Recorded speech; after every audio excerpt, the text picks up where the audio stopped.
Look, David, you have just gone through some really serious stuff here. Just to recap what you're saying, you're talking about your peer group, your circle of friends. You're talking about being nutritionally bankrupt. I've never actually heard it put that way before, but it makes so much sense that you've got nothing to actually leverage when you're trying to actually work out. You talk about postural strength, actually having enough strength to actually do a workout in the first place. Yeah. And self-image. Like you said, we're gonna definitely touch on that a little bit more. And the brain chemistry, the fact that salt and sugar are really drugs, really. So yeah, that's some really, really deep stuff. So going on based on these 5 things that you mentioned,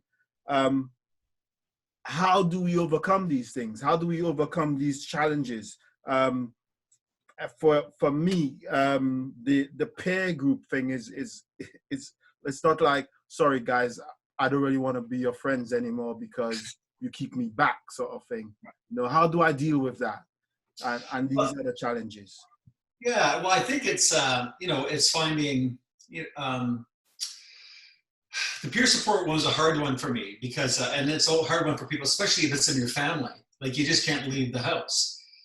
And I think it's being able to be confident enough in your journey and not taking on what's the word I'm looking for? Kind of, it's not demonizing for other people for not making good choices. Right. It's I kind of liken it to somebody who's just found God today, right? They've had a terrible life for 20 years and they just become enlightened and awakened, and now everybody else is a sinner.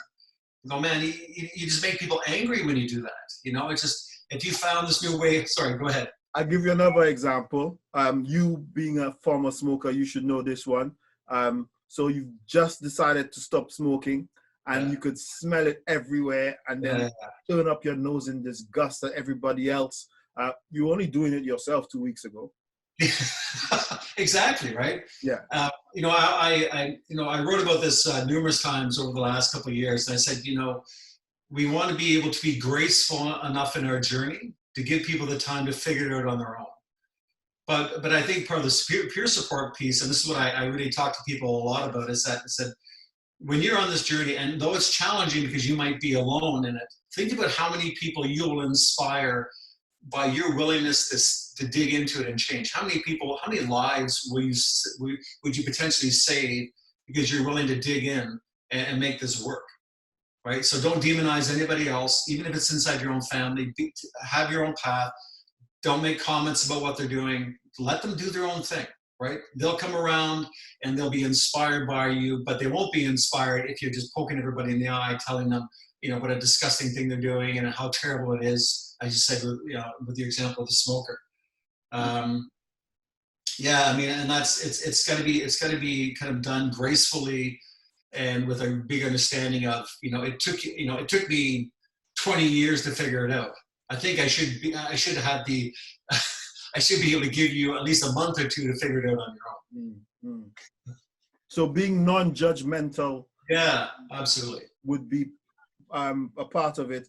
Don't want to take you off track because we still want to find out about how to work with the nutritional bankruptcy and the postural strength and all of that sort of stuff.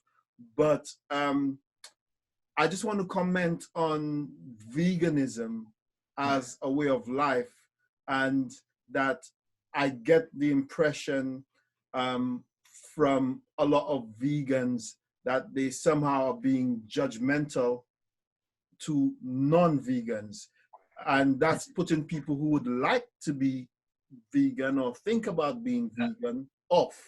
Not everyone's judgmental who's a vegan, but there's that little bit of a sense. Is that what you're speaking about?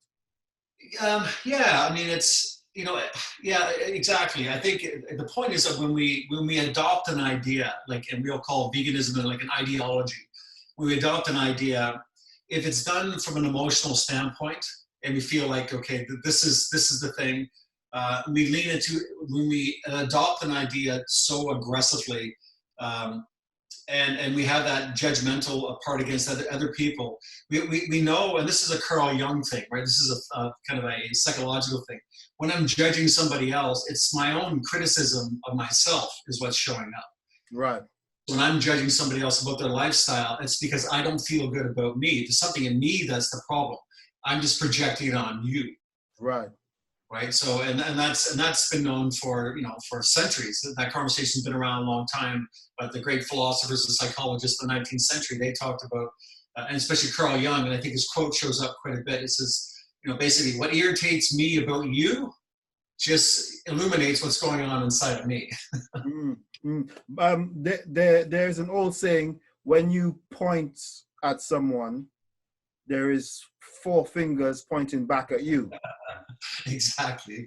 Yeah. And just touch briefly on the veganism thing. The problem with all this stuff is that there is no the plan. Humans are so diverse, and we're seasonally diverse.